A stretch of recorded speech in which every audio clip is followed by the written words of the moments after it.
नमस्कार दोस्तों, कैसे हैं आप सभी लोग। आप सभी लोगों का एक बार फिर से बहुत बहुत स्वागत है हमारे इस नए प्लेटफॉर्म पर, जहां पर हम आने वाली प्रारंभिक परीक्षा के लिए इकाई 10 का अध्ययन कर रहे हैं, यूनिट 10 पढ़ रहे हैं। देखिए, अब तक हमने 10 आयोगों का अध्ययन कर लिया है, अब तक हमने 10 कमीशंस को पढ़ लिया है। और जैसा कि हमने आपसे वादा किया था कि जैसे ही 10 आयोग हो जाएंगे तो एक तो मैं आपको प्रिंटेबल नोट्स दे दूंगा, ताकि कम से कम 10 आयोगों का नोट्स आप निकलवा लें। और कुछ समय के बाद, महज 5 या 6 दिनों के बाद, हम आपको बचे हुए नोट्स भी और बचे हुए वीडियोस भी प्रोवाइड करवा देंगे। पर साथ ही साथ हमने ये भी कहा था कि जब 10 आयोग हम पढ़ लेते हैं तो दिमाग में निश्चित तौर पर एक खिचड़ी सी पक जाती है, चीज़ें मिक्स होने लगती हैं, कन्फ्यूज़न पैदा होने लगता है। तो एक रिवीजन करना भी बेहतर है कि अगर हम चीज़ों को रिवाइज कर लें तो सारी चीज़ें हमें एक बार और हम दोबारा रिकॉल कर सकते हैं, वापस से उन्हें याद कर सकते हैं। देखिए, रिवीजन का अर्थ कभी ये नहीं होता कि आप सारी चीज़ों को फिर से पढ़िए। रिवीजन का मतलब ये होता है कि आपने पढ़ लिया है, बस आपको हल्के से पुश की ज़रूरत है ताकि वो चीज़ें आपको याद आ जाएं। तो पहली रिक्वेस्ट तो आपसे यही है कि अ, ये सेशन करने से पहले बहुत ज़रूरी है कि जो भी सिनॉप्सिस आपने बनाए हैं अब तक 10 आयोगों के, उन्हें आपने पढ़ लिया हो। उसके बिना काम नहीं बनेगा।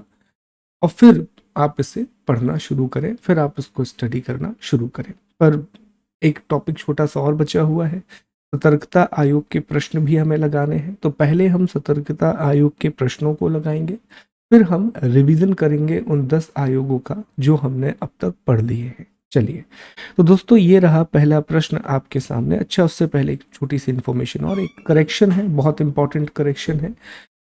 मध्य प्रदेश लोकायुक्त और लोकपाल का जो कार्य, लोकायुक्त और उप लोकायुक्त का जो कार्यकाल है वो 6 वर्ष का होता है। उसमें कोई मैक्सिमम एज नहीं दी गई है, बस टेन्योर ठीक कर लीजिएगा, it is of 6 year. Group में मैसेज भी डाला था हमने, सभी लोग शुभम गुप्ता पीडीएफ वाले ग्रुप से जुड़े रहिए। वहाँ पर मैं आपको एनसीईआरटी का भी अपडेट देते रहता हूँ। आने वाले समय में हम लूसेंट की सीरीज शुरू करने वाले हैं अपने चैनल पर, हम मैपिंग की सीरीज शुरू करने वाले हैं अपने चैनल पर। तो बहुत अच्छी अच्छी चीज़ें हम लेकर के आएंगे, तो मेक श्योर कि आप इस पूरे के चैनल से बहुत अच्छे तरीके से जुड़े रहें। पहला प्रश्न है, केंद्रीय सतर्कता आयोग की स्थापना किस वर्ष की गई? सेंट्रल विजिलेंस कमीशन को किस साल इस्टेब्लिश किया गया? तो हमने देखा था कि 11 फरवरी 1964 को केंद्रीय सतर्कता आयोग बनाया गया, और इसके लिए एक कमेटी बनाई गई थी, जिसे हम प्रिवेंशन ऑफ करप्शन कमेटी कहते हैं। इसके अध्यक्ष के संतानम थे। इनकी रिपोर्ट के आधार पर सेंट्रल गवर्नमेंट ने एक रेजोल्यूशन जारी किया, और उसी रेजोल्यूशन या प्रस्ताव के द्वारा एक कार्यकारी निकाय के रूप में, एक एग्जीक्यूटिव बॉडी के रूप में सतर्कता आयोग की स्थापना हुई, विजिलेंस कमीशन का फॉर्मेशन हुआ। तो सही जवाब होगा बी। अगला प्रश्न, केंद्रीय सतर्कता आयोग का मुख्यालय कहाँ है? Where is the headquarter of vigilance commission? तो हम जानते हैं कि इसका मुख्यालय नई दिल्ली में स्थित है, न्यू दिल्ली में इसका हेडक्वार्टर है। अगला प्रश्न, केंद्रीय सतर्कता आयोग किस समिति की सिफारिश पर गठित किया गया? The central vigilance commission was formed on the recommendation of which committee? तो हम जानते हैं कि संथानम समिति की सिफारिश पर, संथानम कमेटी की रिकमेंडेशन पर इसे बनाया गया था। आगे बढ़े, केंद्रीय सतर्कता आयोग को सांविधिक दर्जा किस वर्ष प्रदान किया गया? तो 2003 में अधिनियम बना करके, सेंट्रल विजिलेंस कमीशन एक्ट 2003 बना करके इसे सांविधिक दर्जा प्रदान किया गया। तो इसका सही जवाब क्या होगा? इसका सही जवाब होगा बी। अगले प्रश्न की ओर आगे बढ़ेंगे, और अगला प्रश्न है, संथानम समिति का गठन किस वर्ष किया गया था? Santhanam committee was formed in which year?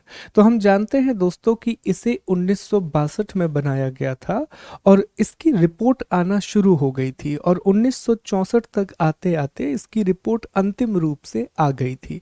और इस समिति की सिफारिश पर भारत में 2 निकाय बनाए गए।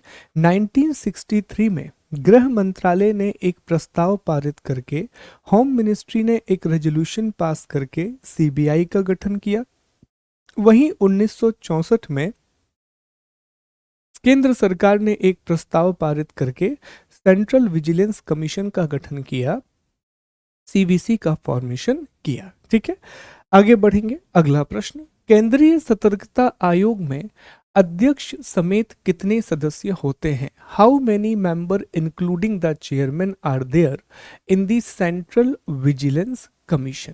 ठीक है, एक अध्यक्ष एवं 2 सदस्य, एक अध्यक्ष एवं 7 सदस्य, 5 सदस्य, या फिर अगला ऑप्शन दिया है निर्धारित नहीं है। तो हमने डिस्कस किया था कि सेंट्रल विजिलेंस कमीशन में जब आप सीवीसी का अध्ययन करते हैं तो इसकी धारा 3 में यह मेंशन किया गया है कि इसमें एक मुख्य सतर्कता आयुक्त होगा और 2 अन्य सतर्कता आयुक्त होंगे। There will be 1 chief vigilance commissioner and 2 other vigilance commissioner. तो इसका जवाब क्या है सही? ए, एक अध्यक्ष और 2 सदस्य।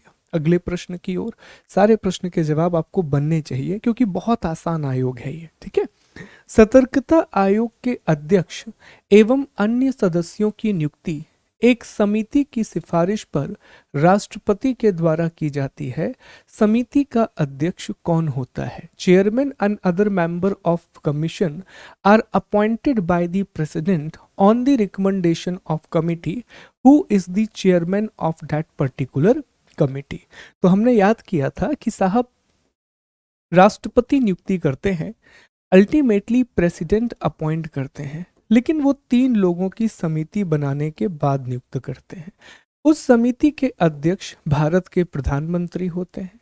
इस समिति में होम मिनिस्टर, गृह मंत्री शामिल होते हैं और लीडर ऑफ अपोजिशन होते हैं लोकसभा के अर्थात हाउस ऑफ पीपल के। Am I clear with this? उम्मीद करता हूं कि आपको ये बात बिल्कुल स्पष्ट तरीके से समझ में आई होगी कि सर ये 3 लोग इसमें शामिल होते हैं। तो इसका जवाब क्या होगा कि समिति का अध्यक्ष कौन होता है? तो अध्यक्ष होते हैं भारत के प्रधानमंत्री, प्राइम मिनिस्टर ऑफ इंडिया। इसका आंसर डी क्यों लगा रहे हो आप लोग? देखो ये बहुत बड़ी गलती है दोस्तों, ये बहुत बड़ी गलती है। कैसे डी लगा रहे हो आप लोग आंसर? उन्होंने पूछा क्या है, आप लोग क्या समझ रहे हो यार? अगर ये गलती यहाँ पर करोगे ना तो अल्टीमेटली ये तो एग्जाम में भी हो जाएगी। और हमने हमेशा आपसे कहा है कि ये सारे प्रश्न ट्रिकी होते हैं। उन्होंने पूछा है कि समिति का अध्यक्ष कौन होता है, सदस्यों की बात नहीं की है। सिर्फ ये पूछा है कि जो सिलेक्शन कमेटी बनाई जाती है उस सिलेक्शन कमेटी का चेयरपर्सन कौन होता है, उस समिति का अध्यक्ष कौन होता है। अब बताइए, क्लियर है? तो ऐसे प्रश्नों से सीखना चाहिए। ओके, जो लोग डी आंसर कर रहे हैं ध्यान से, यहां से एक छोटी सी बात समझ के जाओ कि सर जब भी ऐसे प्रश्न आएंगे हम ध्यान से पढ़ेंगे। और ये प्रश्न गलत क्यों किया आपने? क्योंकि आपने इसे ध्यान से पढ़ा नहीं। क्लियर? चलिए आगे बढ़ते हैं। कोई बात नहीं, सीखना है, इसलिए तो हम टेस्ट लगा रहे हैं। टेस्ट लगाने का एक ही तो ऑब्जेक्टिव है कि हमारी गलतियों से हम सीखें, और ये गलतियां एग्जाम में नहीं करनी है आपको। मेक श्योर कि ये कोई भी गलती आप एग्जाम में ना करें। अगला प्रश्न है, केंद्रीय सतर्कता आयोग के आयुक्त एवं सदस्यों को राष्ट्रपति किस प्रकार हटा सकते हैं? How can the president remove the commissioner and member of central vigilance commission? Answer कीजिए, जवाब दीजिए। बहुत आसान प्रश्न है। ठीक है,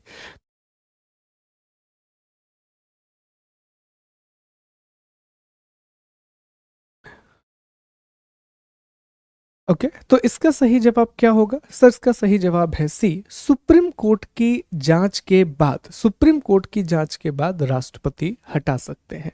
देखो 2 शब्द आपको कंफ्यूज करेगा। एक ऑप्शन हमेशा ये रहेगा कि ठीक उसी तरह, हमेशा ये ऑप्शन रहेगा ठीक उसी तरह जैसे कि सुप्रीम कोर्ट के जज को हटाया जाता है।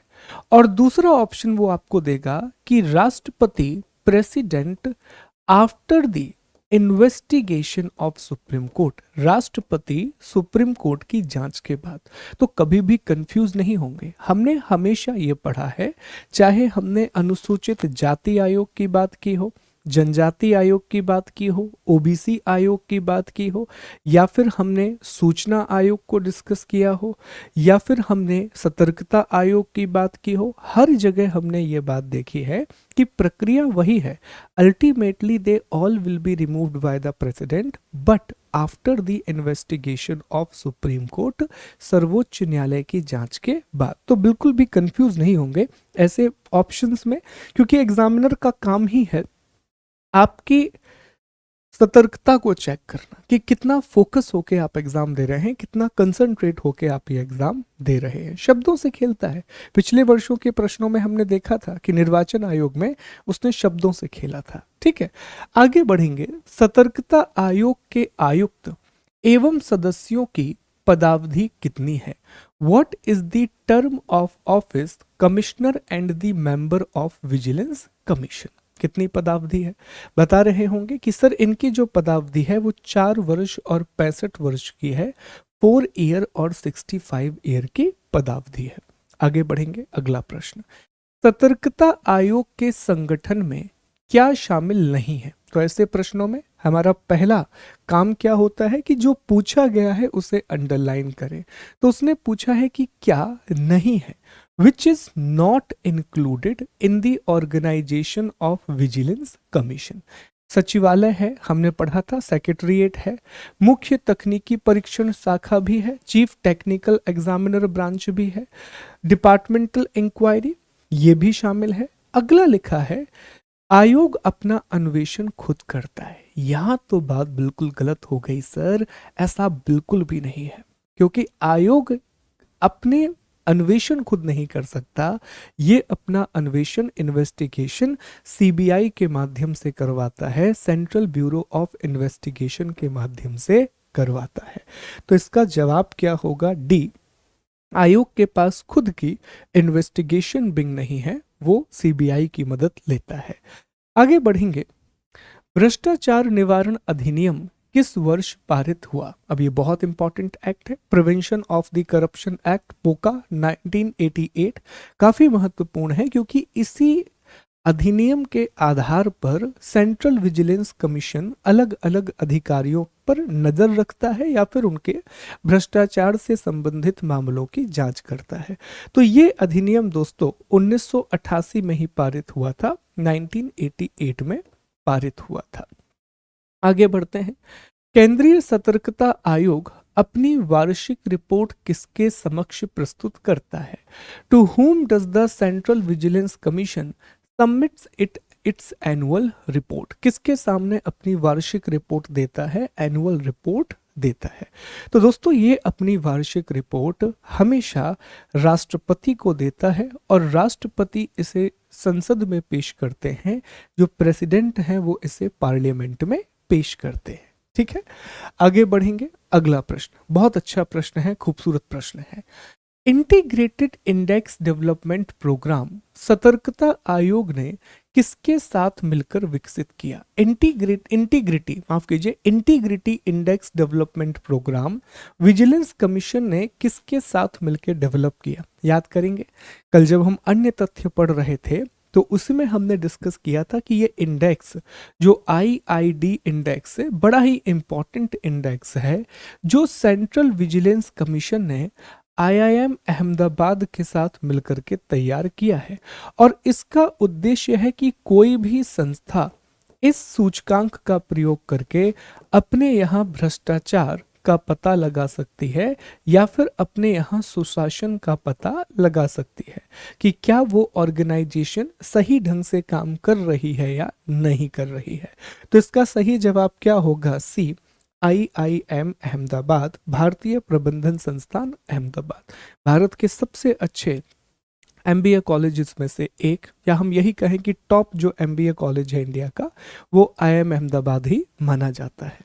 इसके बाद अगला है IID किस चीज को रिप्रेजेंट करता है?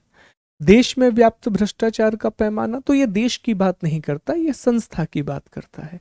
सार्वजनिक संगठन में व्याप्त भ्रष्टाचार, सरकार में अकुशल प्रशासन, सार्वजनिक संगठनों में पारदर्शिता, उत्तरदायित्व और कुशल प्रशासन। इस चीज के लिए ये बनाया गया है। तो सही जवाब क्या होगा? D, transparency, accountability and efficient administration in the public organisation. ठीक है, अगले प्रश्न की ओर आगे बढ़ेंगे। केंद्रीय सतर्कता आयोग में मुख्य सतर्कता आयुक्त के वेतन भत्ते और अन्य सेवा शर्तें किसके समान होती हैं?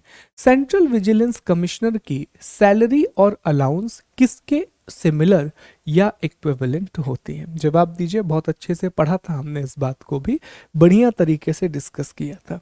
क्या होगा इसका सही जवाब? बहुत ही बढ़िया, वेरी गुड सर। इसका सही जवाब होगा यूपीएससी के चेयरपर्सन के बराबर होती है, यूपीएससी के अध्यक्ष के बराबर होती है। तो हमने डिस्कस किया था कि जो सेंट्रल विजिलेंस कमीशन है उसकी सैलरी और अलाउंसेस यूपीएससी के चेयरपर्सन बराबर होंगे, जबकि जो अन्य सतर्कता आयुक्त हैं उनकी सैलरी और वेतन भत्ते जो हैं वो यूपीएससी के मेंबर के इक्विवेलेंट होंगे, सदस्यों के समान होंगे। ये बात हमने डिस्कस करी थी, उम्मीद करता हूं कि ये बात आपको याद होगी। ठीक, आगे बढ़ते हैं अगले प्रश्न की ओर। निम्नलिखित में से कौन केंद्रीय सतर्कता आयोग में मुख्य सतर्कता आयुक्त नहीं रहे? Who among the following was not the chief vigilance commissioner in the central vigilance commission? नहीं रहे। मुश्किल प्रश्न होते हैं क्योंकि बहुत बड़ी लिस्ट है, जहां तक 21 के आसपास है, तो ऐसे प्रश्न बन ही जाए तो अच्छी बात है, अन्यथा पूरी चीजों को याद करने की आवश्यकता नहीं है। एक बार लिस्ट देख के याद आ जाए तो ठीक है। इसका सही जवाब है डी, विजय शर्मा। ठीक, आगे बढ़ते हैं। निम्नलिखित में से कौन केंद्रीय सतर्कता आयुक्त की नियुक्ति हेतु गठित समिति में शामिल नहीं होता? अब ध्यान से, अब कोई गलती नहीं होनी चाहिए। क्या पूछा है पहले वो समझिए। Who among the following is not included in the committee constituted by president for the appointment of CVC, central vigilance commissioner? तो आप ऑप्शन पे मत जाओ कभी भी ना। मैं बार बार आपसे यही बात रिक्वेस्ट करता हूं कि प्रश्न को हल करने की प्रक्रिया बहुत इंपॉर्टेंट है, प्रोसेस बहुत जरूरी है। तो सबसे पहले ना आप चीजों को रिकॉल करो कि हमने क्या पढ़ा हुआ है, किस तरह से हमने चीजों को पढ़ा है। तो याद करेंगे दोस्तों कि 3 उसमें अलग अलग हिस्से थे। एक प्रधानमंत्री शामिल थे, गृह मंत्री शामिल थे और लोकसभा में लीडर ऑफ अपोजिशन। तो इसमें क्या नहीं है? राज्यसभा का उपसभापति शामिल नहीं होगा, राज्यसभा के डेप्यूटी चेयरमैन इसमें शामिल नहीं होंगे। तो अगर आप अपने नॉलेज पे ट्रस्ट करोगे तो ऑप्शन देखने के बाद आपको कंफ्यूजन कभी नहीं होगा, आंसर अपने आप ही निकल करके आ जाएगा। ठीक, इसके बाद अगला सवाल है, निम्नलिखित में से कौन केंद्रीय सतर्कता आयोग में मुख्य सतर्कता आयुक्त रहे हैं? R P Khanna, C G Somaiya, U C Agarwal. अगर आपको फोटोज याद है तो हाँ, ये सभी सीवीसी रहे हैं, ये सभी एक समय में सेंट्रल विजिलेंस कमिश्नर रहे हैं।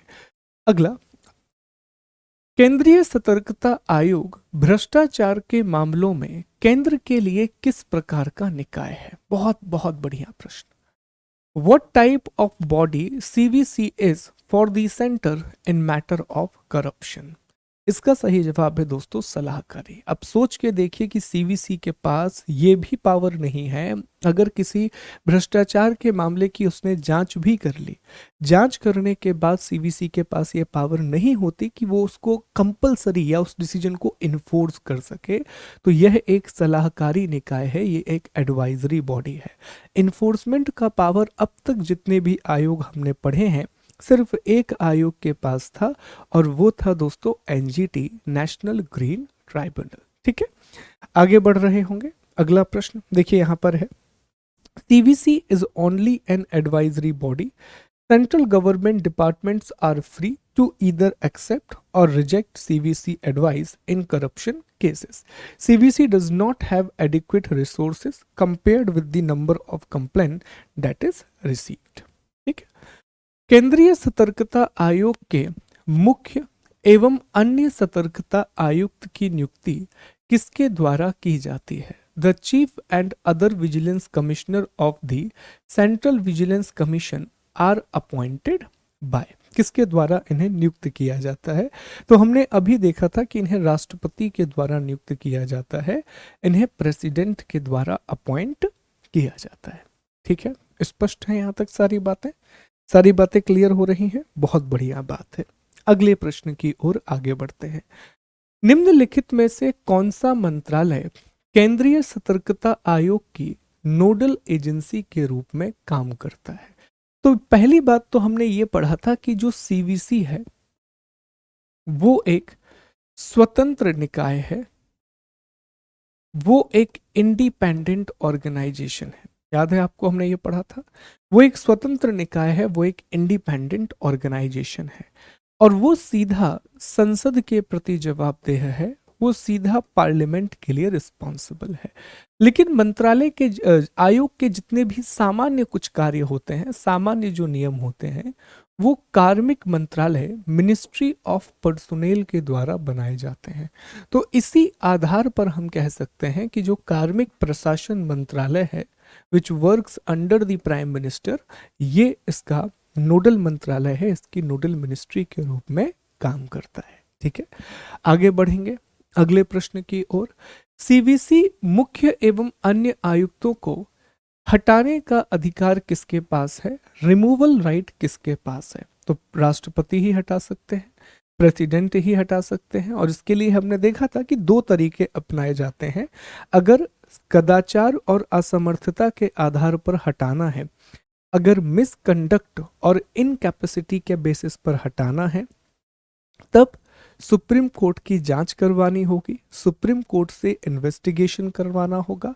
अगर दूसरे कोई आधार हैं तो सीधे सीधे भी हटाया जा सकता है, डायरेक्टली भी रिमूव किया जा सकता है। ठीक है दोस्तों, अगले प्रश्न की ओर आगे बढ़ेंगे।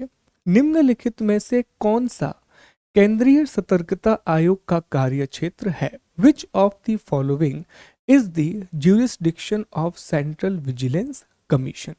राष्ट्रीय बैंक के अधिकारियों की जांच करना, स्केल 5 के ऊपर के अधिकारी, संघ सरकार के प्रथम दर्जा अधिकारी, आरबीआई नाबार्ड के अधिकारी। तो इसका जवाब है डी, उपरोक्त सभी। हमने कल पढ़ा था, एक स्लाइड में पढ़ा था कि इसके कार्यक्षेत्र क्या क्या हैं। आखिरकार सीवीसी जो है, इसके पूरे के पूरे ज्यूरिसडिक्शन क्या क्या है, किन किन क्षेत्रों में ये निर्णय लेने के लिए सक्षम है। ठीक है, आगे बढ़ेंगे दोस्तों।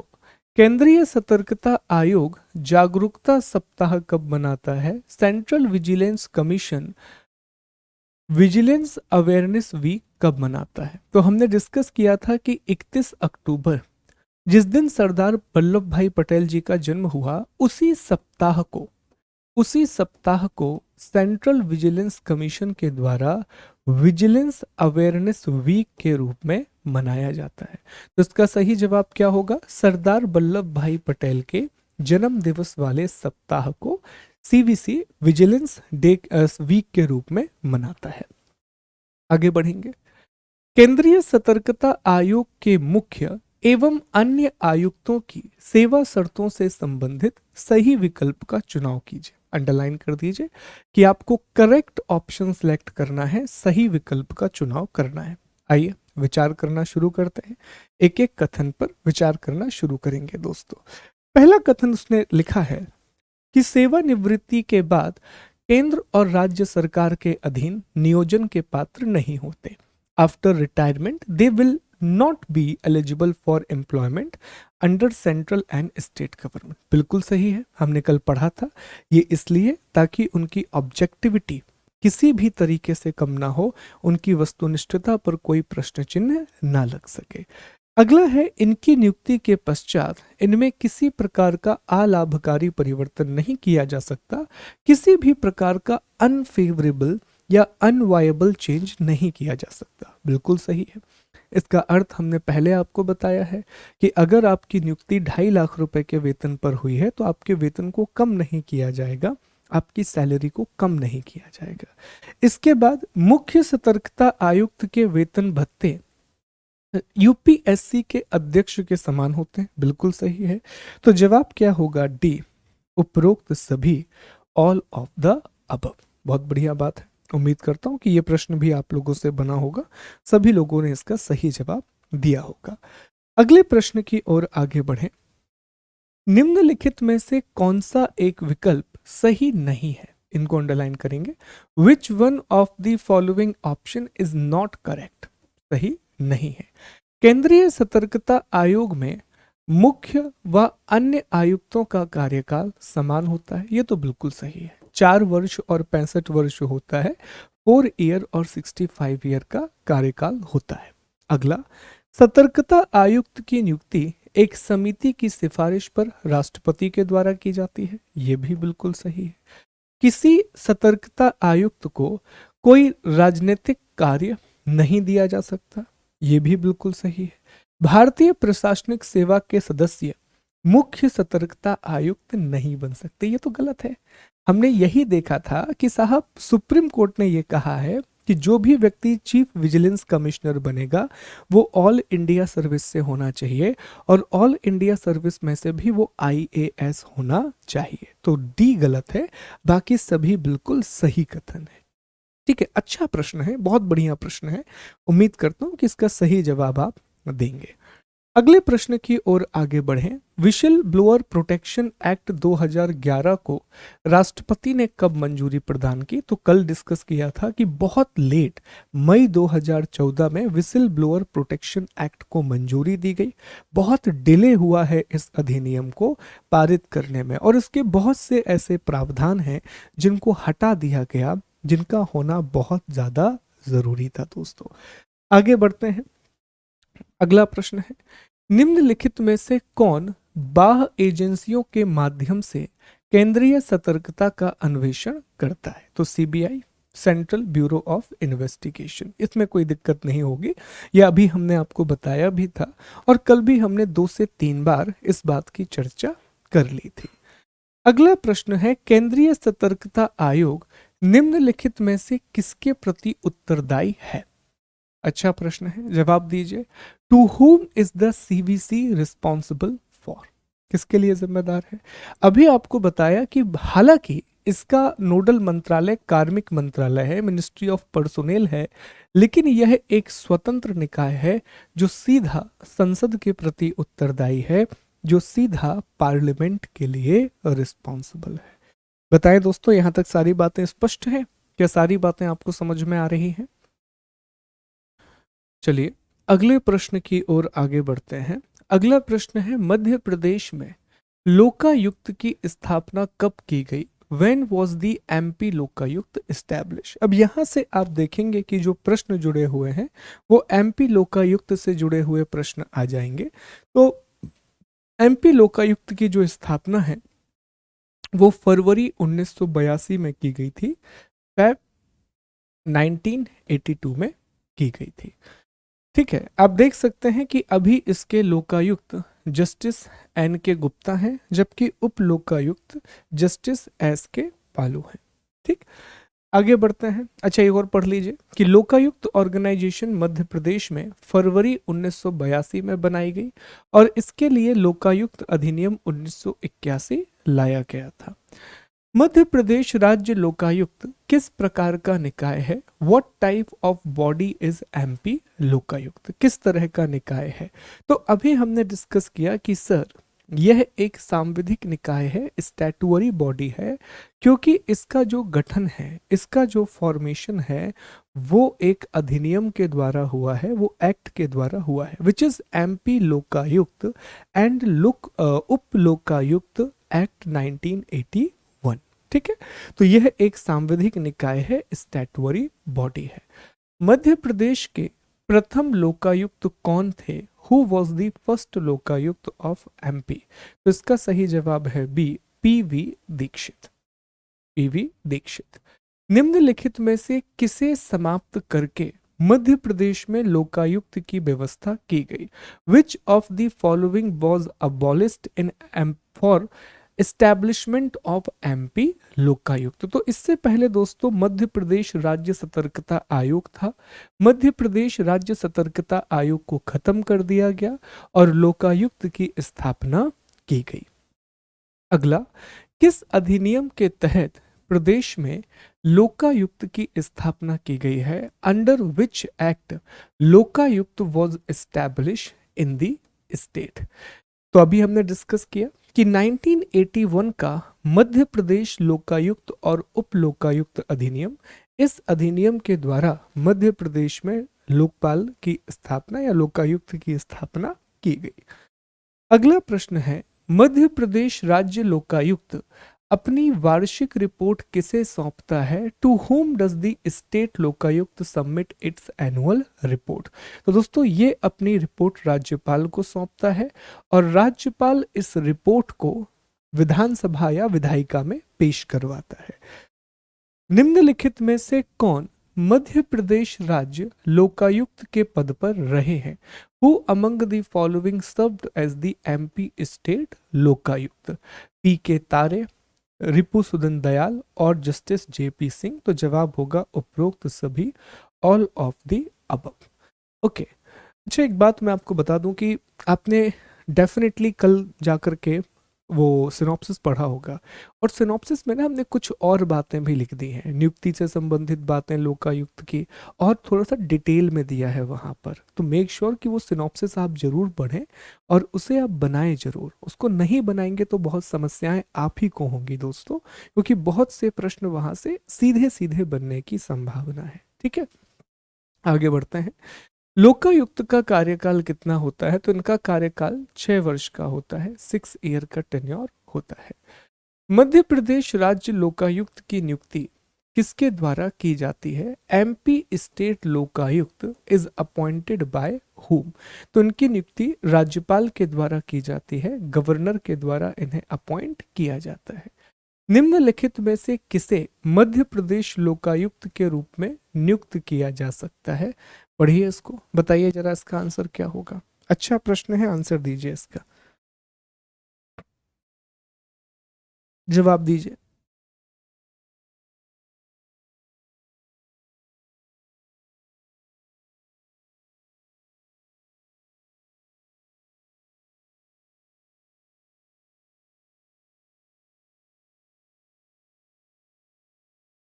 एक सेकंड, एक सेकंड दोस्तों, यहाँ पर ना एक प्रश्न अभी गलत हो गया। थैंक यू, अभी अच्छा याद दिलाया आपने।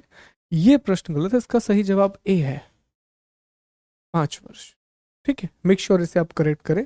इसका सही जवाब क्या होगा? 5 वर्ष। ओके, क्लियर है?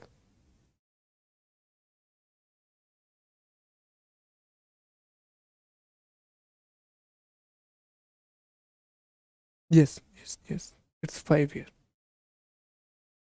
ओके, इसको करेक्ट कीजिएगा आप लोग प्लीज।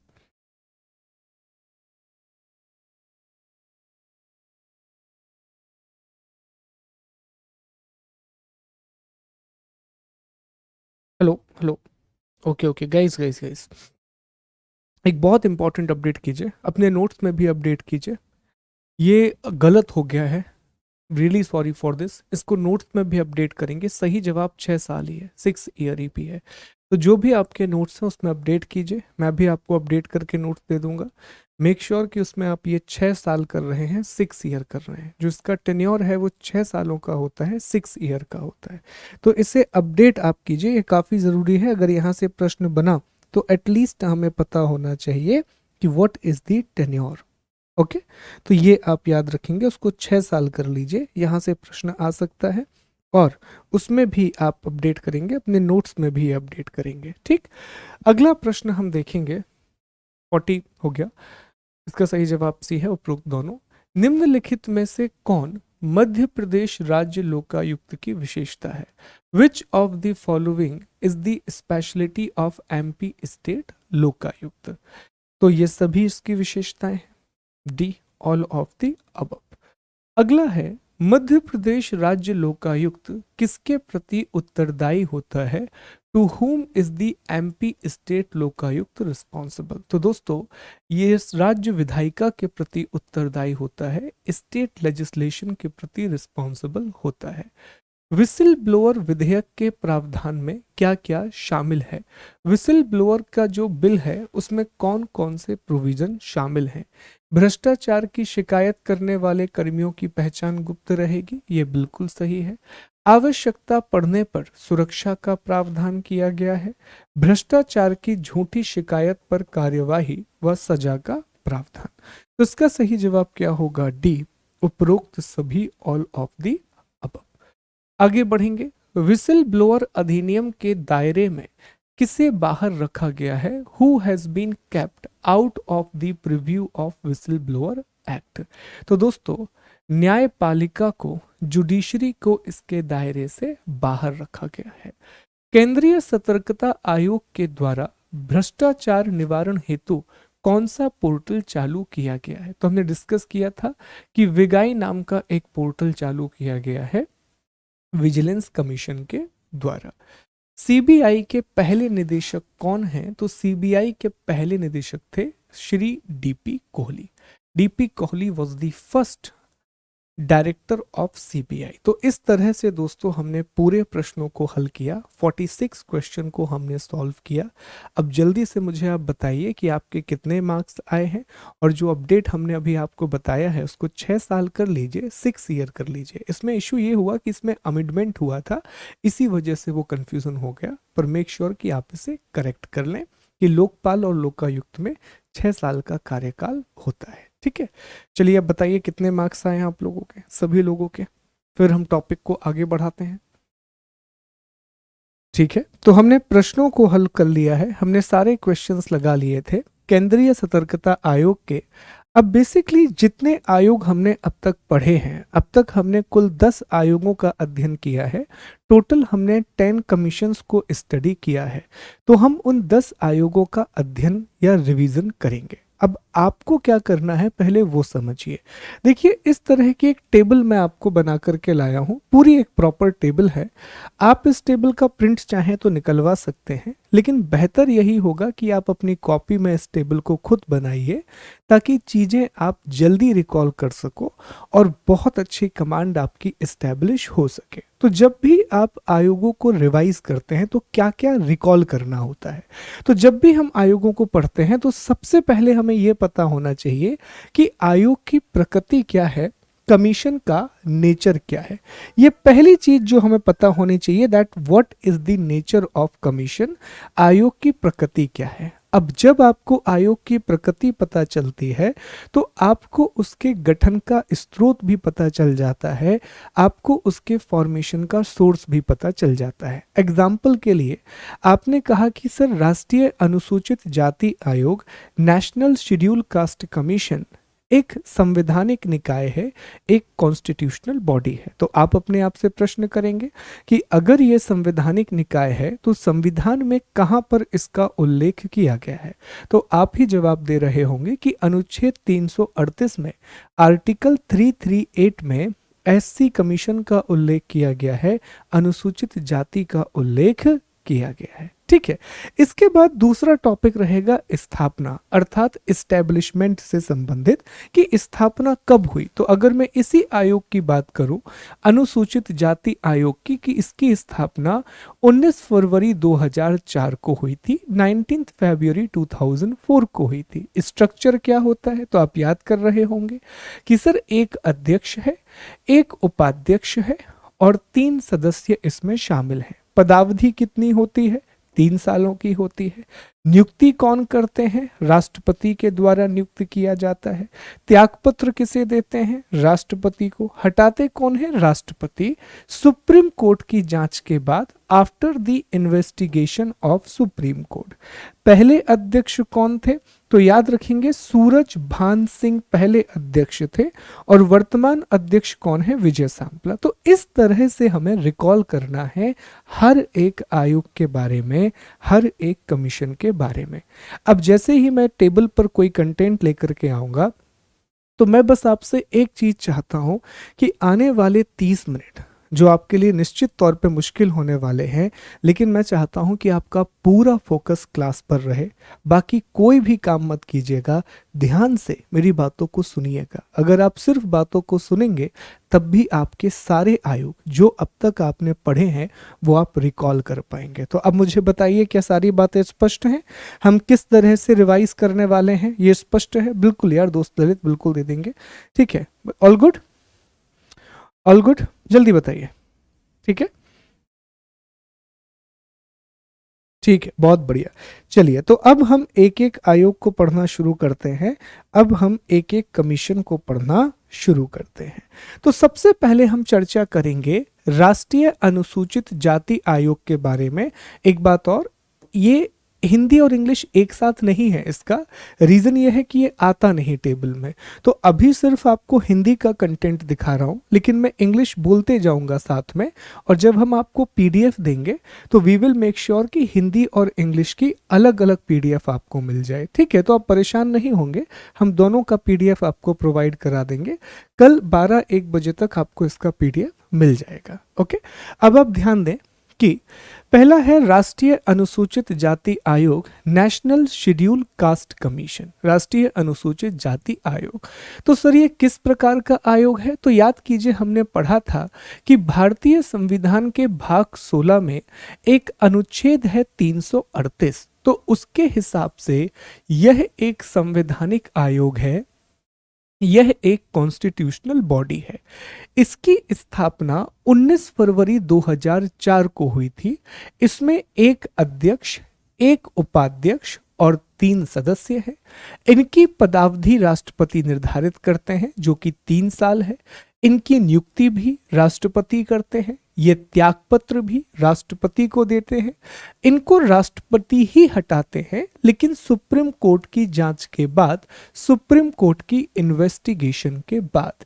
पहले अध्यक्ष सूरजभान सिंह थे, जबकि वर्तमान अध्यक्ष कौन है? विजय सांपला। मुझे लग रहा है कि जिस तरह से हमने कमीशन पढ़ा था, तो अब सारी बातें आपके दिमाग में एकदम से रिकॉल होनी चाहिए कि हाँ सर, सब कुछ याद आ रहा है। हमने अनुच्छेद 338 पढ़ा था, हमने आर्टिकल 338 पढ़ा था। सर हमें तो ये भी याद है कि शुरुआत में जब आयोग को बनाया गया था, तो इसे एक कार्यकारी निकाय के रूप में बनाया गया था, एक एग्जीक्यूटिव बॉडी के रूप में बनाया गया था। बाद में 89th कॉन्स्टिट्यूशन अमेंडमेंट के द्वारा 2 भागों में तोड़ दिया गया। एक बना अनुसूचित जाति आयोग और एक बना अनुसूचित जनजाति आयोग। उम्मीद करता हूं कि चीजों को आप रिकॉल कर पा रहे हो, और परेशान मत होना, जैसे ही 2 आयोग होंगे मैं आपको पूरी चीजें अभी याद कराऊंगा। आप मेरे साथ रहेंगे, आप सारी चीजें याद करते जाएंगे, ठीक है। अगला देखिए, अगला है राष्ट्रीय अनुसूचित जनजाति आयोग, national commission for schedule tribe. यह भी एक संवैधानिक निकाय है, यह भी एक कॉन्स्टिट्यूशनल बॉडी है, और इसका उल्लेख भारतीय संविधान के अनुच्छेद 338 ए में किया गया है, and it is defined in the article 338 A of Indian constitution. अगली बात अगर हम करें, तो इसका गठन भी 19 फरवरी 2004 को हुआ था। इसमें भी एक अध्यक्ष, एक उपाध्यक्ष और 3 सदस्य शामिल हैं। इनकी पदावधि भी 3 साल है। नियुक्ति, त्यागपत्र और हटाना तीनों काम राष्ट्रपति के द्वारा किए जाते हैं। पहले अध्यक्ष कुंवर सिंह टेकाम थे, जबकि वर्तमान अध्यक्ष हर्ष चौहान है। और आप मुझे कमेंट करके बताएंगे कि हर्ष चौहान कहां से आता है दोस्तों? हर्ष चौहान कहां से आते हैं, जल्दी बताइए। नहीं, फकीर भाई बाघेला, आप कंफ्यूज हो रहे हैं दोस्तों। वो पुराने आयोग में थे, लेकिन आयोग को जो नया दर्जा है, जो इसका करंट स्टेटस है, वो 19 फरवरी 2004 को मिला, जब 2 आयोगों को अलग अलग कर दिया गया। तो आप एक साथ उनको मिक्स मत करो, ठीक है। तो आपको मे भी ये कंफ्यूजन हो रहा होगा। तो हर्ष चौहान कहाँ से आते हैं? इंदौर से आते हैं। अब एक और कमीशन, फिर हम तीनों को ना बहुत अच्छे तरीके से याद करेंगे, ध्यान देना आप। इसके बाद है ओबीसी आयोग, अर्थात राष्ट्रीय पिछड़ा वर्ग आयोग। यह भी एक संवैधानिक निकाय है, यह भी एक कॉन्स्टिट्यूशनल बॉडी है, जिसका उल्लेख संविधान के अनुच्छेद 338 बी में किया गया है। ये बनाया गया था 14 अगस्त 1993 को। अब इसके बारे में कहानी याद है आपको? हमने डिस्कस किया था कि जब 14 अगस्त 1993 को ओबीसी आयोग बनाया गया था, तब यह एक सांविधिक निकाय के रूप में बनाया गया था, यह एक स्टैट्यूटरी बॉडी के रूप में बनाया गया था। I wish you remember this, ठीक है। और 2018 में 102वें संविधान संशोधन के द्वारा 102 कॉन्स्टिट्यूशन अमेंडमेंट एक्ट के द्वारा इसे संवैधानिक दर्जा दिया गया, इसे कॉन्स्टिट्यूशनल स्टेटस दिया गया। उम्मीद करता हूं कि यह बात आप रिकॉल कर पा रहे हैं, ठीक है। इसमें एक अध्यक्ष, एक उपाध्यक्ष और 3 सदस्य शामिल होते हैं। यहाँ पर भी सारे काम राष्ट्रपति द्वारा किए जाते हैं और जो पदावधि है वो 3 साल की होती है। पहले अध्यक्ष RN प्रसाद थे, जबकि वर्तमान अध्यक्ष हंसराज गंगाराम अहीर हैं। हंसराज गंगाराम अहीर हैं। पहले ये बताओ कि ये 3 आयोग स्पष्ट हैं?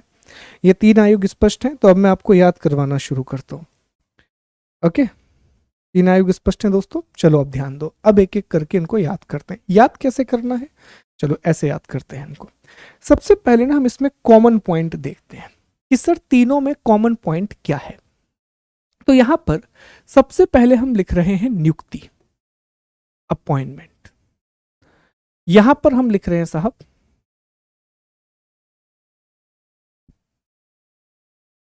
ओके, यहां हमने लिखा SC कमीशन, ST कमीशन और OBC कमीशन। अब मुझे बस एक बात बताओ, तीनों में, अच्छा पहले नियुक्ति नहीं रखते हैं और बेसिक चलते हैं, और बेसिक चलते हैं। सबसे पहले हम लिखते हैं कि आयोग किस प्रकार का है, इसकी प्रकृति क्या है, नेचर क्या है, ये पहला पॉइंट। तो आप कहोगे सर ये भी संवैधानिक, ये भी संवैधानिक और ये भी संवैधानिक। यही आप आर्टिकल बताओगे सर इसकी चर्चा 338 में, सर इसकी चर्चा 338 ए में और इसकी चर्चा 338 बी में। मेरे साथ बने रहो, इसी तरीके से याद करो, चीजों को याद हो जाएंगे। इसके बाद है दूसरा, सर इसके बाद हम डिस्कस कर लेते हैं स्ट्रक्चर अर्थात संरचना। बताओ आप तीनों की संरचना कैसी है? तो सर तीनों की संरचना में एक अध्यक्ष, एक उपाध्यक्ष और 3 सदस्य। एक अध्यक्ष, एक उपाध्यक्ष और 3 सदस्य। यहां पर भी एक अध्यक्ष, एक उपाध्यक्ष और 3 सदस्य। तो तीनों में कॉमन है, कोई अलग से आपको याद नहीं करना है, बहुत आसान है इसको याद करना। अगला प्रश्न वो आपसे पूछेगा कि ये बताइए कि इन्हें नियुक्त कौन करता है, इन्हें अपॉइंट कौन करता है? तो आप बताएंगे कि सर तीनों में जो अध्यक्ष और सदस्य हैं इनकी नियुक्ति राष्ट्रपति द्वारा की जाती है, प्रेसिडेंट के द्वारा की जाती है। आंसर दीजिएगा, सभी लोग साथ में आंसर करेंगे तभी बन पाएंगी चीजें। तीनों में नियुक्ति जो है वो राष्ट्रपति के द्वारा की जाती है, प्रेसिडेंट के द्वारा तीनों अपॉइंट किए जाते हैं। फिर आप चौथा प्रश्न पूछेगा वो आपसे कि अच्छा ये बताओ इनकी पदावधि कितनी होती है, टेन्योर कितना होता है? तो आप कूद कूद के बताओगे कि सर तीनों की पदावधि 3 साल की होती है। इन सभी की जो टेन्योर है वो 3 ईयर का होता है। फिर वो अगला प्रश्न आपसे पूछेगा, ये अपना त्यागपत्र किसे देते हैं, अपना रेजिग्नेशन किसे देते हैं? अगेन आप कूद कूद के बताओगे सर राष्ट्रपति को, राष्ट्रपति को, राष्ट्रपति को। बहुत बढ़िया। फिर आखिरी प्रश्न पूछेगा कि बताइए इनको हटाया कैसे जाता है, इनको रिमूव कैसे किया जाता है? तो अब आप जवाब देंगे कि सर तीनों को राष्ट्रपति हटाते हैं, लेकिन सुप्रीम कोर्ट की जांच के बाद। तीनों को राष्ट्रपति हटाते हैं, सुप्रीम कोर्ट की जांच के बाद सभी को प्रेसिडेंट रिमूव करते हैं after the investigation of supreme court. अब मुझे बताओ क्या आपके दिमाग में चीजें स्पष्ट हुई? क्या बातें क्लियर हैं? मुश्किल नहीं है, अगर रिकॉल सही तरीके से करोगे, अपने दिमाग में सही मेथड क्रिएट करोगे याद करने का, तो याद रखिए आपको मुश्किल नहीं होगी याद करने में।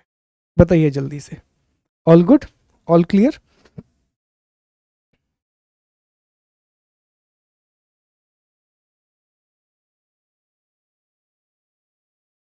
ये तो हो गए सर कॉमन पॉइंट। अब ना हमें इसमें अंतर याद करने हैं कि इसमें डिफरेंस क्या क्या है। तो अब याद करेंगे कि पहले अध्यक्ष कौन थे SC कमीशन के? तो आप बताओगे सर SC कमीशन के पहले अध्यक्ष का नाम, और यहां ना वर्तमान अध्यक्ष। तो SC के जो पहले अध्यक्ष थे वो थे सूरज भान सिंह। ST कमीशन के पहले अध्यक्ष कौन थे? कुंवर सिंह टेकाम। और OBC कमीशन के पहले चेयरमैन कौन थे? RN प्रसाद। वर्तमान अध्यक्ष कौन है? तो जवाब देंगे कि सर SC कमीशन के करंट जो चेयरमैन है वो है विजय सांपला, ST के हैं हर्ष चौहान और OBC के हैं हंसराज अहीर। ठीक है, हंसराज अहीर। ये आपको याद रखना है। ठीक है, दैट्स इट, हो गया। तीनों आयोग आपको याद हो गए। तीनों आयोगों की जो भी महत्वपूर्ण बातें थी वो आपको याद हो गई। देखो एक बात सुनो दोस्तों, प्लीज बेईमानी मत करना आज के सेशन में। बेईमानी का मतलब है कि हमने आपको एक होमवर्क दिया था जो हम पहली क्लास से दे रहे हैं, और आज हमारी 25वीं क्लास है। हम डे 1 से आपको होमवर्क दे रहे हैं कि जो भी बातें हम कहें, जो भी सिनॉप्सिस है उसको लिखना। और हमने आपसे ये कहा था कल की क्लास में कि जब आज आप क्लास अटेंड करोगे तो आप सिनॉप्सिस पढ़ के आओगे, तभी आप इस रिवीजन वाली क्लास का फायदा उठा पाओगे। अन्यथा ठीक है, एक बहुत बढ़िया सा सिनेमा चल रहा है, मैं धीरे धीरे से बोल के आपको कुछ अच्छी बातें सुना रहा हूँ, आप बढ़िया एंजॉय कीजिए। सोफे पर बैठिए, काउच पर बैठिए, राजा महाराजे की तरह अंगूर वगैरह ले लीजिए and let's enjoy the show. ठीक है, पर जिसको पढ़ना है वो इस प्रोसेस को फॉलो करेगा, तब इस क्लास पर पहुंचेगा। ठीक है, तो उम्मीद करता हूँ कि वो पूरी चीजें आपने फॉलो की हुई है। आगे बढ़ेंगे, अगले आयोगों की बात करेंगे, अगले कमीशन को डिस्कस करेंगे। इसके बाद एक आयोग है दोस्तों जिसका नाम है मध्य प्रदेश राज्य खाद्य आयोग। याद आ रहा है, हमने एमपी का स्टेट फूड कमीशन पढ़ा था, हमने मध्य प्रदेश खाद्य आयोग के बारे में पढ़ा था। बिल्कुल याद है सर, बहुत अच्छे से पढ़ा था हमने, इसलिए हमें याद है, बहुत बढ़िया। ये किस प्रकार का निकाय है, पहला प्रश्न आपसे ये पूछा जाएगा, तो आप बताएंगे कि सर यह एक सांविधिक निकाय है, यह एक स्टैट्यूटरी बॉडी है, क्योंकि इस आयोग का गठन खाद्य सुरक्षा अधिनियम 2013 के द्वारा किया गया है। फूड सिक्योरिटी एक्ट 2013 के द्वारा यह कमीशन बनाया गया है। चूंकि इसे अधिनियम के द्वारा बनाया गया है, यही कारण है कि यह एक सांविधिक निकाय है, यह एक स्टैट्यूटरी बॉडी है। बहुत बढ़िया। फिर आपसे पूछेगा गठन कब हुआ, तो बता रहे होंगे 21 जुलाई 2017, 21 जुलाई 2017। इसमें एक अध्यक्ष होता है, 5 सदस्य होते हैं और एक सचिव होता है। एक अध्यक्ष, 5 सदस्य और एक सचिव। इनकी जो पदावधि है वो 5 वर्ष और 65 वर्ष की होती है। और यहाँ सारे काम राज्य सरकार के द्वारा किए जाते हैं, सारे काम स्टेट गवर्नमेंट के द्वारा किए जाते हैं। पहले अध्यक्ष इसके राजकिशोर स्वाइन थे, और वर्तमान जो इसके अध्यक्ष हैं वो वीरेंद्र मल्होत्रा है। वर्तमान अध्यक्ष कौन है? प्रोफेसर वीरेंद्र मल्होत्रा, ये इसके वर्तमान अध्यक्ष हैं। ठीक है, तो बस इतनी ही बातें आपको याद रखना है कि मध्य प्रदेश राज्य खाद्य आयोग का जो गठन है वो जुलाई 2017, 21 जुलाई 2017 में किया गया था। इसमें एक अध्यक्ष और 5 सदस्य होते हैं। सभी बातों का निर्धारण राज्य सरकार के द्वारा किया जाता है, और जो इनकी पदावधि है वो 5 वर्ष या 65 वर्ष की है। फिलहाल जो इसके अध्यक्ष हैं वो वीरेंद्र मल्होत्रा जी इसके चेयरमैन है। पहले अध्यक्ष इसके राजकिशोर स्वाई थे। ठीक है, तो 4 आयोग हो गए, कितने बचे? 6 आयोग और बचे हैं, आइए उनकी भी चर्चा करते हैं। इसके बाद जो अगला आयोग है दोस्तों वो है राष्ट्रीय हरित अधिकरण, नेशनल ग्रीन ट्राइब्यूनल। बहुत इंपॉर्टेंट है, एनजीटी के बारे में हमने पढ़ा था। यह भी एक स्टैट्यूटरी बॉडी है, यह भी एक सांविधिक निकाय है। इसका गठन एनजीटी अधिनियम 2010 के द्वारा किया गया था। इसे एनजीटी एक्ट 2010 के द्वारा बनाया गया था। इसकी स्थापना 18 अक्टूबर 2010 को हुई थी। 18 अक्टूबर 2010 को ये इस्टेब्लिश हुआ था। अब इसकी संरचना विशेष तौर पर ध्यान रखेंगे, मुश्किल था इसीलिए याद करिए। हमने इसमें पढ़ा था कि इसमें एक अध्यक्ष होता है, एक चेयरपर्सन होता है, न्यूनतम 10 और अधिकतम 20 न्यायिक सदस्य होते हैं, और न्यूनतम 10 और अधिकतम 20 विशेषज्ञ सदस्य होते हैं। There is a 1 chairperson, minimum 10 and maximum 20 judicial member, and minimum 10 and maximum 20 expert member। याद आ रहा है? बहुत अच्छे से याद आ रहा है, ठीक है, ये पढ़ा था हमने। पदावधि भी इसमें अलग है। अगर कोई सुप्रीम कोर्ट से जुड़ा हुआ है तो उसकी पदावधि 5 वर्ष और 70 वर्ष होगी। अगर कोई हाई कोर्ट से है तो उसकी पदावधि 5 वर्ष और 67 वर्ष की होगी। और जितने भी एक्सपर्ट मेंबर हैं, ईएम का मतलब क्या है, एक्सपर्ट मेंबर अर्थात विशेषज्ञ सदस्य, तो जितने भी विशेषज्ञ सदस्य हैं उनकी पदावधि 5 वर्ष और 65 वर्ष की होगी, ठीक है। इसके बाद यहां पर जितने भी काम है वो केंद्र सरकार के द्वारा, नियुक्ति भी सेंट्रल गवर्नमेंट, रेजिग्नेशन भी सेंट्रल गवर्नमेंट, और रिमूवल का काम भी सुप्रीम कोर्ट करता, केंद्र सरकार ही करती है। लेकिन रिमूवल में हमने ये डिस्कस किया था कि सर जब अध्यक्ष और न्यायिक सदस्यों को हटाया जाएगा, जब चेयरपर्सन और जुडिशियल मेंबर को हटाया जाएगा, तो इनको हटाने के लिए सुप्रीम कोर्ट से जांच करवानी पड़ेगी, सुप्रीम कोर्ट से इन्वेस्टिगेशन करवानी पड़ेगी। Do you remember this? उम्मीद करता हूं ये याद होगा आपको, ठीक है। लेकिन एक्सपर्ट मेंबर को सीधे हटाया जा सकता है, विशेषज्ञ सदस्यों को सीधे हटाया जा सकता है। इसके बाद हमने देखा था कि पहले इसके अध्यक्ष लोकेश्वर सिंह पंटा थे और वर्तमान में कौन है, आदर्श कुमार गोयल। बताइए याद आ रही हैं सारी बातें दोस्तों? ऑल गुड, सारी बातें स्पष्ट हैं?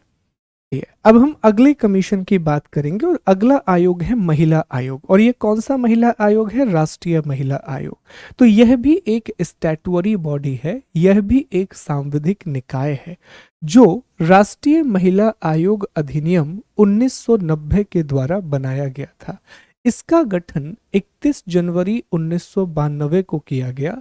इसमें एक अध्यक्ष होता है, 5 सदस्य होते हैं और 1 सचिव होता है। ये बात आपको विशेष तौर पर ध्यान रखना है कि इसमें जो सचिव है, जो सेक्रेटरी है, वो संरचना का ही हिस्सा है। ही और she is a part of the structure.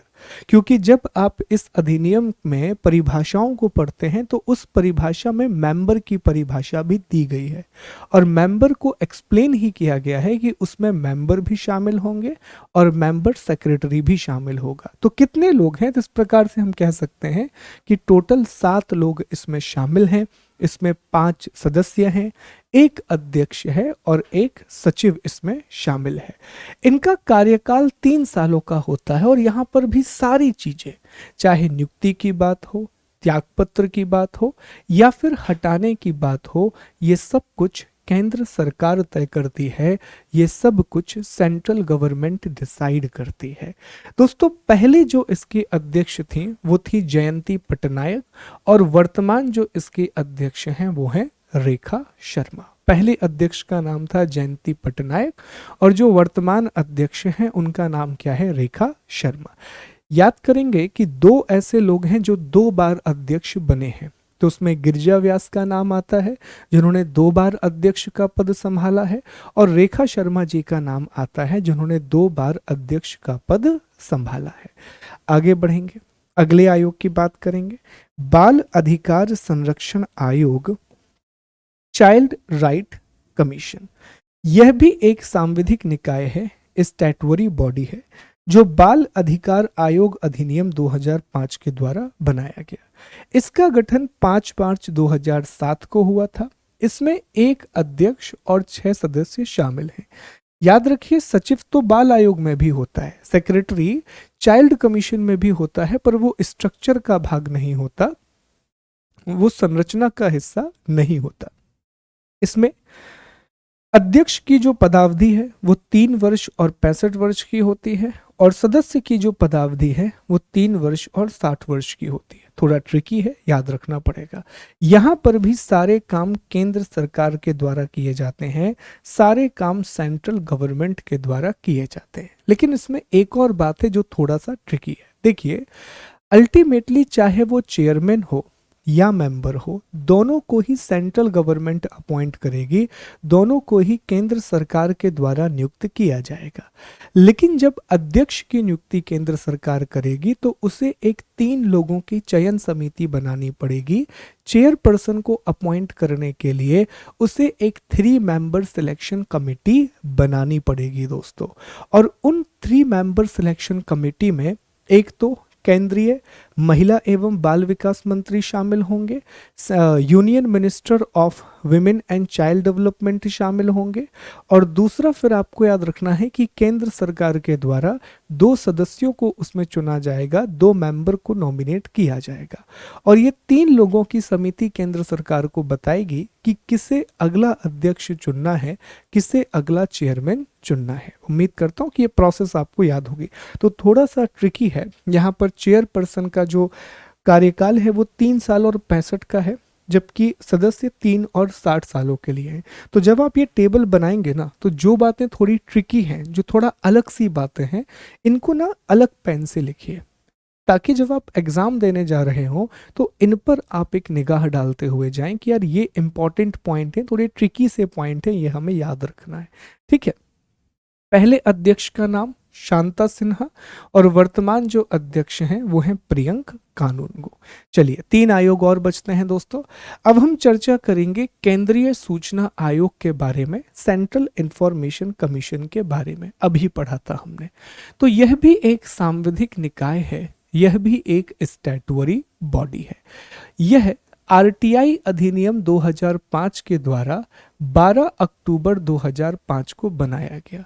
इसमें एक अध्यक्ष होता है और अधिकतम 10 सदस्य होते हैं। इसमें एक चेयरपर्सन होता है और मैक्सिमम 10 मेंबर होते हैं।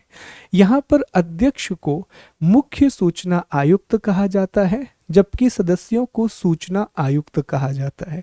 Chairperson is known as the chief information commissioner, जबकि जो मेंबर हैं they are known as the information commissioner. ठीक है, तो इसमें एक अध्यक्ष और अधिकतम 10 सदस्य होते हैं। इनका पदावधि केंद्र सरकार तय करती है और ये बदल दिया गया है, और केंद्र सरकार ने तय किया है कि 3 सालों का कार्यकाल होगा। इनकी नियुक्ति राष्ट्रपति के द्वारा की जाती है। ये अपना त्यागपत्र भी राष्ट्रपति को देते हैं और इन्हें हटाया भी राष्ट्रपति के द्वारा जाता है। लेकिन थोड़ी सी बातें हैं जो अलग हैं। सीधे राष्ट्रपति नियुक्त नहीं कर सकता, डायरेक्टली प्रेसिडेंट अपॉइंट नहीं कर सकता। बेसिकली 3 लोगों की एक चयन समिति बनानी पड़ेगी, 3 लोगों का एक सिलेक्शन पैनल बनाना पड़ेगा, जिसमें प्राइम मिनिस्टर शामिल होते हैं, लोकसभा में विपक्ष का नेता, leader of opposition in Lok Sabha, और एक कैबिनेट मंत्री जिसे पीएम नॉमिनेट करते हैं। तो ये 3 लोगों की समिति बनती है और ये समिति तय करती है कि अगला चीफ इंफॉर्मेशन कमिश्नर किसे बनाना है या इंफॉर्मेशन कमिश्नर किसे बनाना है। और हटाया भी सीधे नहीं जाएगा, राष्ट्रपति हमेशा सुप्रीम कोर्ट की जांच के बाद इन्हें हटाएंगे, सुप्रीम कोर्ट की इन्वेस्टिगेशन के बाद ही हटा सकते हैं। पहले मुख्य आयुक्त थे वजाहत हबीबुल्ला, जबकि वर्तमान जो आयुक्त हैं वो हैं वाई के सिन्हा। ठीक है, चलिए 9वें आयोग पर चलते हैं। 9वां आयोग है केंद्रीय सतर्कता आयोग, सेंट्रल विजिलेंस कमीशन। यह भी एक स्टैट्यूटरी बॉडी है, सांविधिक निकाय है, जो केंद्रीय सतर्कता आयोग अधिनियम 2003 के द्वारा बनाया गया। अभी पढ़ा है तो याद होगा, 11 फरवरी 1964 को यह बना। इसमें एक अध्यक्ष और 2 सदस्य होते हैं, सभी को याद है क्योंकि अभी पढ़ा है। इनकी पदावधि 4 वर्ष या 65 वर्ष की होती है। यहाँ पर सारे काम लगभग राष्ट्रपति, सारे नहीं पर नियुक्ति का काम, हटाने का काम, त्यागपत्र का काम, ये सारे काम राष्ट्रपति करते हैं। ये सारे काम जो हैं वो प्रेसिडेंट के द्वारा किए जाते हैं। ओके, इसमें राष्ट्रपति जब इन्हें नियुक्त करते हैं तो 3 लोगों की एक समिति बनती है और उस समिति में प्रधानमंत्री शामिल होते हैं, प्राइम मिनिस्टर होते हैं। प्राइम मिनिस्टर के अलावा, प्रधानमंत्री के अलावा इसमें गृह मंत्री होते हैं और लोकसभा में विपक्ष का नेता होता है। और जब भी इनको हटाया जाएगा राष्ट्रपति के द्वारा तो हमेशा सुप्रीम कोर्ट की जांच के बाद हटाया जाएगा, हमेशा सुप्रीम कोर्ट की इन्वेस्टिगेशन के बाद ही इन्हें रिमूव किया जाएगा। यह विशेष तौर पर आपको ध्यान रखना है। नीति आयोग, तो नीति आयोग के बारे में हम नहीं पढ़ेंगे क्योंकि अभी कल परसों हमने आपको बताया था नीति आयोग के बारे में बेसिक बातें, कि जो नीति आयोग है दोस्तों, इसका गठन 1 जनवरी 2015 को एक कार्यकारी आदेश, एक एग्जीक्यूटिव रेजोल्यूशन के द्वारा किया गया था। इसके पहले अध्यक्ष भी प्रधानमंत्री नरेंद्र मोदी हैं और वर्तमान अध्यक्ष भी प्रधानमंत्री नरेंद्र मोदी हैं। इसकी संरचना में आपको याद रखना है कि जो इसका पूर्णकालिक संरचना है, फुल टाइम ऑर्गेनाइजेशन है, उसमें प्रधानमंत्री जो आयोग के अध्यक्ष हैं, एक उपाध्यक्ष शामिल होता है, सचिवालय शामिल होता है, सीईओ शामिल होता है, 4 पदेन सदस्य होते हैं, पूर्णकालिक सदस्य होते हैं और अंशकालिक सदस्य होते हैं। जब इसकी हम शासी परिषद की बात करते हैं तो उसमें सभी राज्यों के मुख्यमंत्री, यूनियन टेरिटरी के मुख्यमंत्री और जो यूनियन टेरिटरी में सीएम नहीं है वहां के लेफ्टिनेंट गवर्नर शामिल होते हैं। और इनके अलावा फिर वो पूरे पीएम भी शामिल होता है, उपाध्यक्ष भी शामिल होता है, पदेन सदस्य भी शामिल होते हैं, स्पेशल इन्विटीज भी शामिल होते हैं, ठीक है, पूर्णकालिक सदस्य भी शामिल होते हैं। ये इसकी प्रमुख संरचना है, मेजर इसका स्ट्रक्चर है। और नीति आयोग को बनाया गया था योजना आयोग के स्थान पर। अब ये 10 आयोग हैं जो हमने आपको रिकॉल कराए। अब जब हम आपको पीडीएफ देंगे तो यहाँ हमने क्या किया है, राज्य आयोगों को भी एक साथ लिख दिया है। तो कुछ नहीं करना है, जिस तरह से हमने आपको ये पढ़ाया है इन 6 आयोगों को आप उसी तरह रिवाइज करेंगे। लेकिन इसमें एक सेक्शन मैंने छोड़ा है, अभी छोड़ा है, बाद में मैं आपको दे दूंगा, अभी जानबूझ के छोड़ा है आपको होमवर्क देने के लिए। देखिए इसमें सब कुछ है, बस एक चीज नहीं है जो बड़ी इंपॉर्टेंट है, वो है रिपोर्ट। तो जब आप इस टेबल को प्रिपेयर करेंगे तो मेक श्योर कि आप इसमें एक और कॉलम ऐड करें, रिपोर्ट। और आप बिलीव कीजिए मेरी पुरानी पीडीएफ में था, मैंने जानबूझ के उसको हटा दिया, बिकॉज मैं चाहता हूं कि आप लोग अपनी कॉपी को एक बार दोबारा देखें। मैं चाहता हूं कि आप पेज को पलटें। जब आप रिपोर्ट के बारे में पढ़ोगे तो मुझे ये भी पता है कि आजू बाजू की 3-4 बातों को पढ़ ही लोगे। ये कुछ ऐसा ही होता है कि आप किसी एक काम के लिए कि चलो भाई बाजार चलते हैं, हम एक पेन लेकर के आना है। लेने तो गए थे एक पेन, लेकिन कुछ कचौरियाँ खा के आ जाओगे, समोसे खा के आ जाओगे, आइसक्रीमें खा के आ जाओगे, ठीक है। तो ये ऐसा ही, आप पढ़ने सिर्फ रिपोर्ट के बारे में जाओगे लेकिन और दूसरी चीज़ों को भी पढ़ लोगे। तो मैं उम्मीद करता हूँ कि चीज़ें रिकॉल हुई होंगी। ये रिवीजन सेशन लेने का सिर्फ एक उद्देश्य था कि आपका कॉन्फिडेंस वापस आ सके, जो कन्फ्यूज़न क्रिएट हुआ है वो दूर हो सके, और एक बार आप भी इसे पढ़ेंगे, आप भी इस टेबल को बनाएंगे तो बहुत बेहतर महसूस करेंगे, ठीक है। तो थैंक यू सो मच, आपसे फिर मुलाकात होगी, अपना ख्याल रखिए, थैंक यू।